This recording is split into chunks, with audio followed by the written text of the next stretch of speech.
الحمد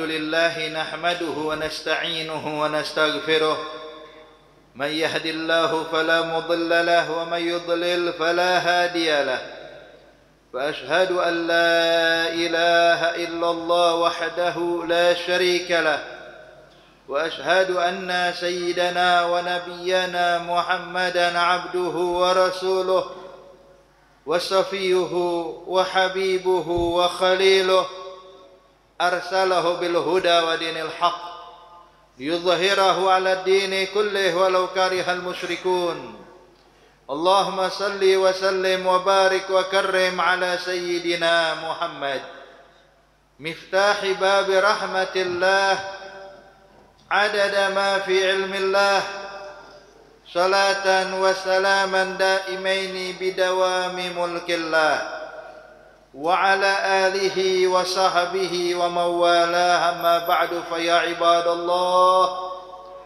أوصيكم وإياي بتقوى الله تقوى إله العالمين فإنها عز وحرز في الدنيا والمرجع فيها غنى دارين فاستمسك بها ولزم تنال ما تشتهيه وتدعي واعلموا عباد الله أن من اتق الله عاش قويا وسار في بلاد الله آمنا فمن ضيع التقوى وأهمل أمرها تغشته في العقبى فنون الندامة عباد الله أيها المؤمنون رحمكم الله.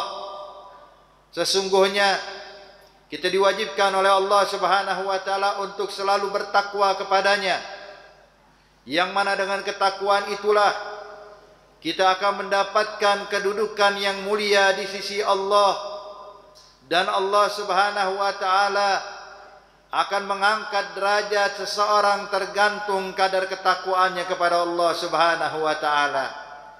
Maka dalam kesempatan di khutbah Jum'ah ini, Al-Khatib ingin menjelaskan sedikit tentang makna takwa sesungguhnya, mengutip daripada ucapan Amirul Mukminin bab Madinatul Ilm Sayyidina Ali bin Abi Thalib karamallahu wajhah.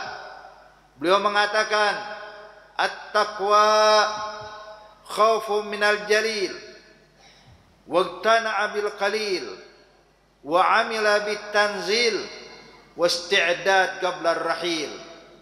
Beliau menyatakan takwa itu tersusun dari 4 perkara, kata beliau. Yang pertama adalah khaufu minal jalil. Seseorang yang takwa kepada Allah adalah orang yang selalu takut kepada Allah Subhanahu wa taala. Ketika seseorang memiliki rasa takut kepada Allah Subhanahu wa taala sehingga menghalangi dia dari perbuatan maksiat, menghalangi dia dari perbuatan yang haram, dan memacu dia untuk selalu patuh dan taat kepada Allah Subhanahu wa taala dikarenakan khawatir akan murka dan azab Allah, maka itu baru bagian daripada ketakwaan kepada Allah Subhanahu wa taala. Berbeda dengan orang yang menjalankan taat dengan merasa kalau itu adalah rutinitas yang dikerjakan. Berbeda dengan orang yang meninggalkan maksiat karena tidak adanya kesempatan untuk melakukannya.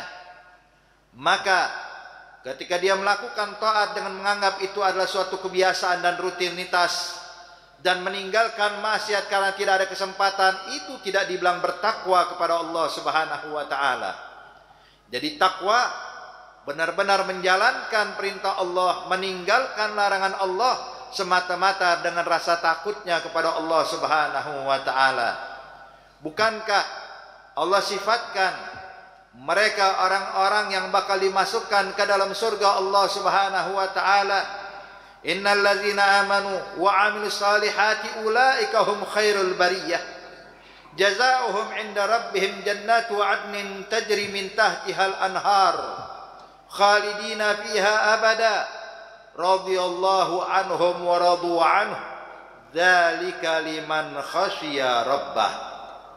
Jadi orang-orang yang bakal dimasukkan ke dalam surga Allah sebagaimana Allah gambarkan di dalam ayat suci Al-Qur'annya, bahwa mereka adalah orang-orang beriman dan beramal saleh, adalah sebaik-baiknya manusia, yang mana mereka akan diberikan ganjaran oleh Allah surga Adan yang mengalir di bawahnya sungai-sungai yang begitu indah.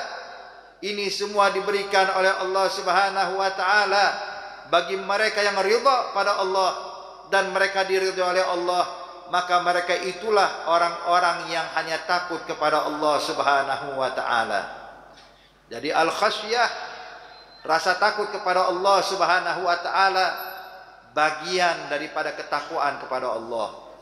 Yang kedua, daripada makna takwa, kata Sayyidina Ali bin Abi Thalib, adalah wa amila bitanzil, mengamalkan dari apa yang terdapat di dalam Al-Qur'an. Mereka orang-orang yang bertakwa nampak dalam kehidupan kesehariannya tidak melakukan apapun melainkan sesuai dengan apa yang diwajibkan dan disebutkan oleh Allah di dalam Al-Qur'anul Karim. Nabi besar Muhammad sallallahu alaihi wasallam pernah menyatakan di dalam hadisnya, "Man ja'ala al-Qur'an amamahu qadahu ilal jannah, wa man ja'ala al-Qur'an wara'a dhahrihi saqahu ilan nar." Barang siapa yang menjadikan Al-Qur'an di hadapannya, artinya dijadikan Al-Qur'an tempat dia merujuk dan melihat, tidak melakukan aktivitas, melainkan dia kembalikan kepada Al-Qur'an, apakah dibolehkan atau dilarang oleh Allah, apakah diizinkan atau tidak diizinkan, apakah dibenarkan ataupun tidak dibenarkan, sehingga kesemuanya kehidupan dia, baik perbuatannya, ucapannya, gerik-geriknya sesuai dengan apa yang terdapat di dalam Al-Qur'anul Karim. Dan sebaliknya, kata Nabi Muhammad sallallahu alaihi wasallam, orang yang menjadikan Al-Qur'an di belakang badannya, artinya tidak peduli dengan apa isi Al-Qur'an. Kemungkinan dia membaca Al-Qur'an, tapi dia melanggar daripada Al-Qur'an. Ini sesuai dengan apa yang diucapkan Nabi, "Kam min talil Qur'an wal Qur'an yal'anuh." Berapa banyak orang yang membaca Al-Qur'an, tapi ternyata Al-Qur'an melaknatnya. Bagaimana? Dia baca ayat tentang larangan memutuskan tali silaturahmi, tapi dia memutuskan tali silaturahmi.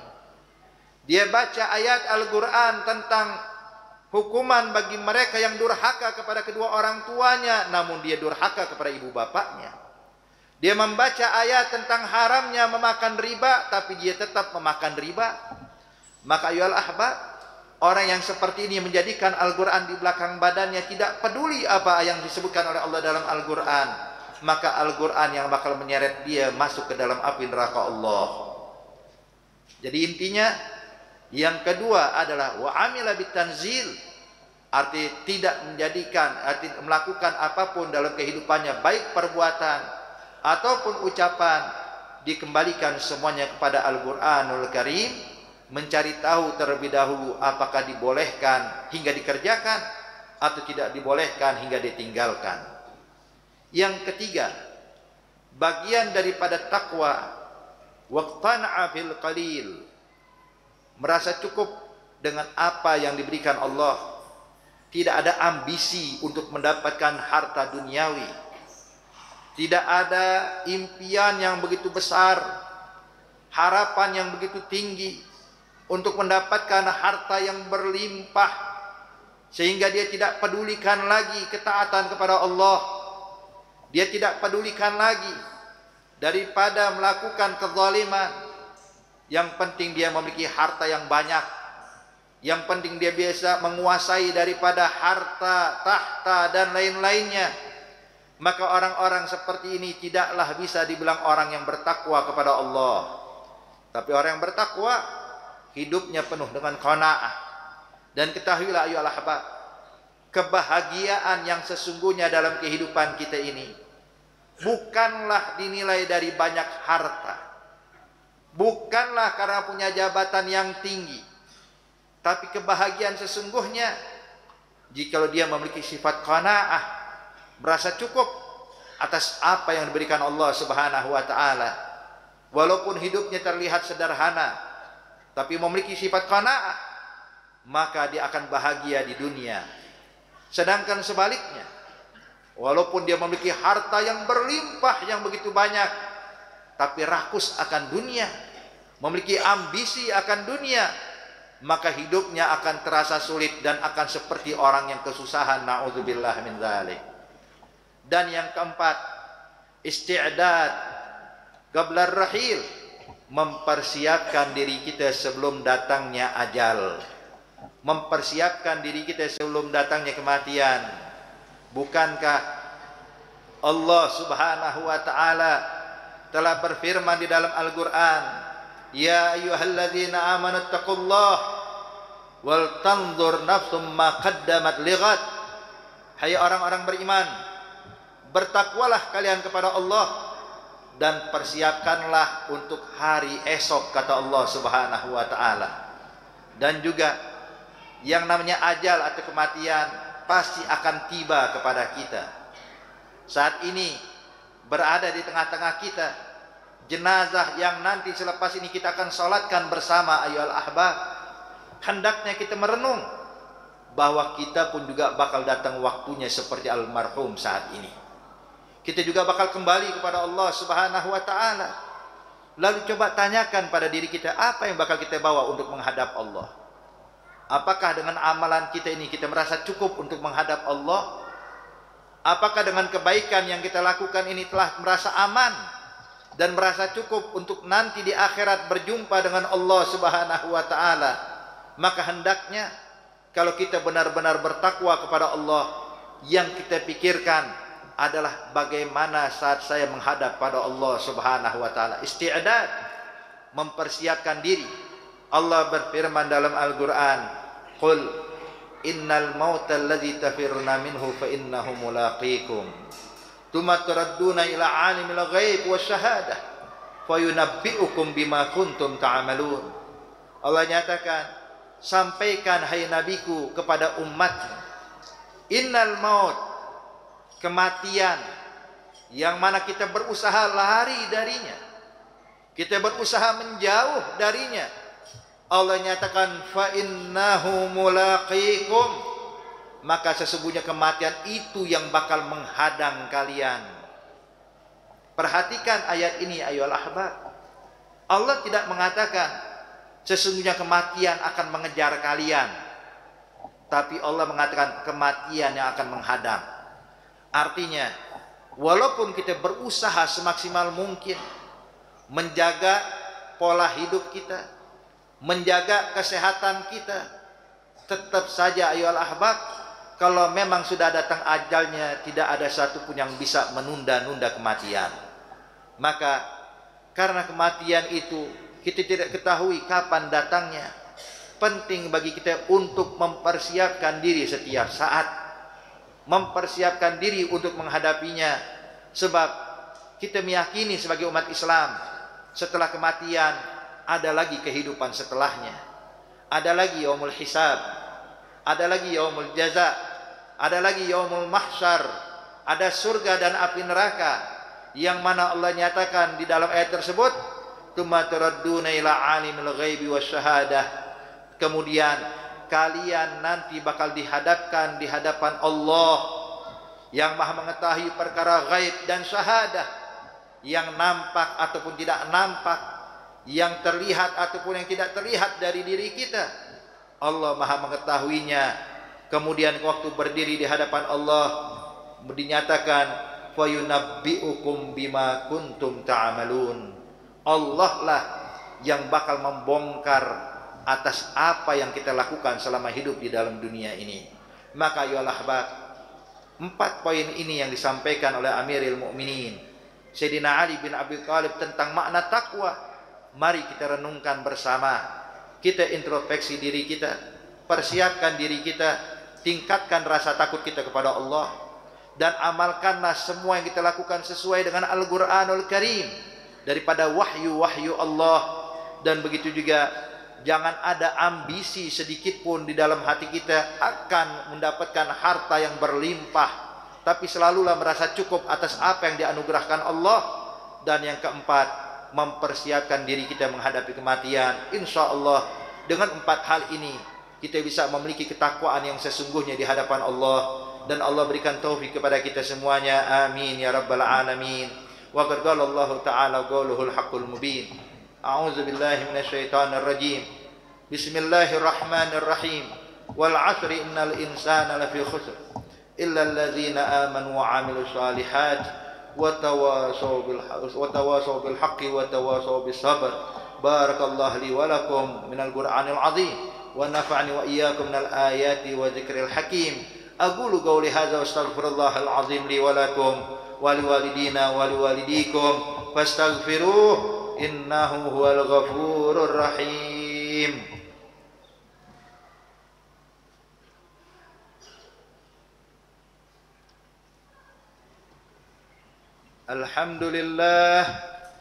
الحمد لله الواحد الأحد الفرد الصمد الذي لم يلد ولم يولد ولم يكن له كفوا أحد. فأشهد أن لا إله إلا الله وحده لا شريك له، وأشهد أن سيدنا ونبينا محمدا عبده ورسوله وصفيه وحبيبه وخليله، أرسله بالهدى ودين الحق ليظهره على الدين كله ولو كره المشركون.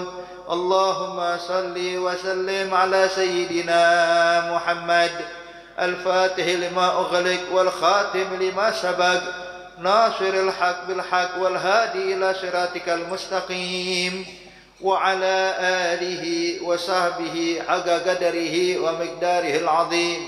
أما بعد فيا عباد الله أوصيكم ونفسي بتقوى الله، تقوى الله التي لا يقبل غيرها ولا يرحم إلا أهلها ولا يطيب إلا عليها. واعلموا عباد الله إن الله أمرنا بأمر بدأ فيه بنفسه وثنى بملائكة مسبحة بقدسه وأيها بالمؤمنين من عباده تعميما. فقال تعالى مخبرا وآمرا من عباده تكريما إن الله وملائكته يصلون على النبي يا أيها الذين آمنوا صلوا عليه وسلموا تسليما. اللهم صل وسلم على سيدنا محمد نور الأنوار ومفتاح باب اليسار وترية الأغيار وعلى جميع خلفاء الراشدين من بعده أئمة الجلي ساداتنا أبي بكر وعمر وعثمان وعلي وعلى حسن وحسين سير شباب أهل الجنة في الجنة وريحنة نبيك بناصر سنة وعلى أمهما حوراء فاطمة الزهراء وخديجة الكبرى وعائشة الرضا ولا حمزة وعباس وجميع أهل بيت رسول الله من ظاهر من الناس والأرجاس وجميع أصحاب المهتدين والتابعين لهم بإحسان إلى يوم الدين وعلينا معهم وفيهم برحمتك يا أرحم الراحمين. اللهم اغفر للمسلمين والمسلمات والمؤمنين والمؤمنات الأحياء منهم والأموات. اللهم اهدنا بهداك واجعلنا ممن يسارع في رضاك ولا تولنا وليا سواك ولا تجعلنا ممن خالف أمرك وعصاك برحمتك يا أرحم الراحمين يا أرحم الراحمين يا أرحم الراحمين. عباد الله إن الله أمركم بالثلاث ونهاكم عن الثلاث. إن الله يأمر بالعدل والإحسان وإيتاء ذي القربى وينهى عن الفحشاء والمنكر والبغي يعظكم لعلكم تذكرون. فاذكروا الله يذكركم واشكروه من نعمه يزدكم ولذكر الله أكبر والله خبير بما تصنعون. أقيم الصلاة.